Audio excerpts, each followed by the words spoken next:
Matagal ka na tinatawag ng Panginoon! Hey everyone, so today I'm Cardian Viasanta Punjalan from BTLEI 3B.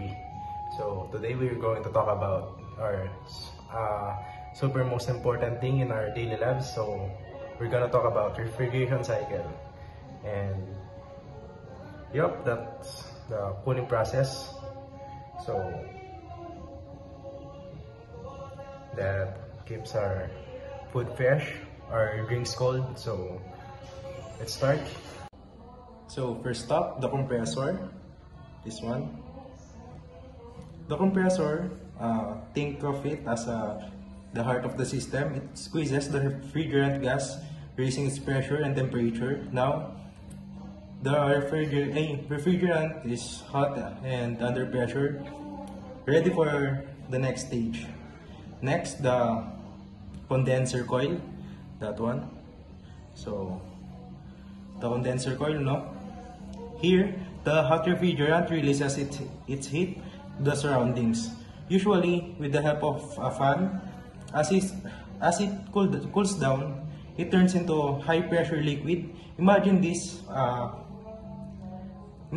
as stage as the refrigerant taking a chill feel before moving forward. Now, it's time to the expansion valve, this one. Expansion valve, no? The expansion valve, the little device controls how much liquid refrigerant goes into the evaporator. When it passes through the pressure, suddenly it drops, and the refrigerant becomes cold, low pressure mixture. So, the next one, here's the evaporator, this one. So, the evaporator, the cold refrigerant absorbs heat from the inside of your fridge room. That's why the inside get cooler, the refrigerant boils and turns back into gas, and the cycle starts all over again.